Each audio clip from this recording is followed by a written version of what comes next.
Yeah, and so just I want to spend a minute on Adam Waters was a friend of yours, good friend of yours. Hmm. Uh, professional aside, what's it like being professional partners with a very good friend? Would you recommend that? What are the caveats? What are the gotchas? I'm very curious about that for others out there.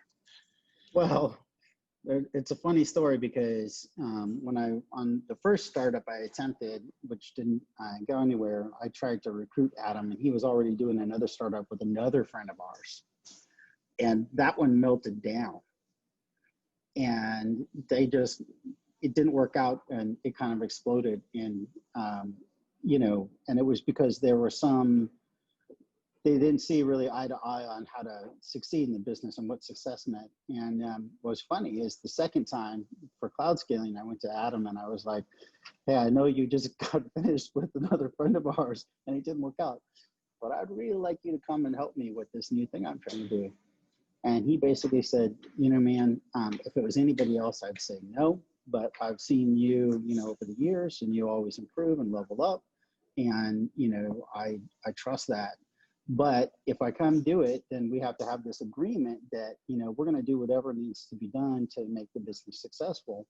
So if I have to fire you, that's what we're going to do. If you need to fire me, that's what we're going to do. The focus is on the business's success, not our personal success. And I was like, yeah, I mean, duh. I mean, I've been in so many startups at that point that, I understand how it works. Like you have to be 100% committed to the objective.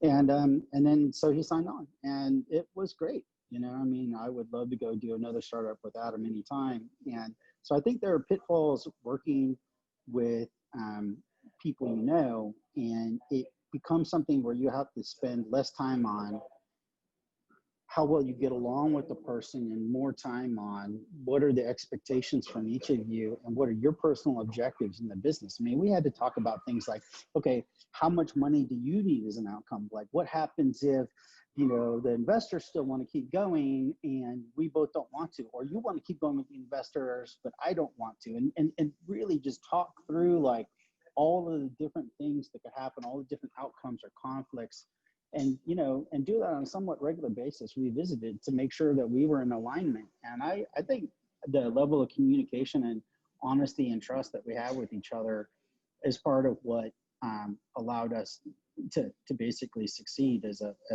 partnership. And I think sometimes people just sort of trust in the fact that they're friends with somebody else, and it's like that's not enough. Like being friends means you have a basis for creating a lot of trust, but you actually have to go work on building that trust. It's not free. It doesn't just show up.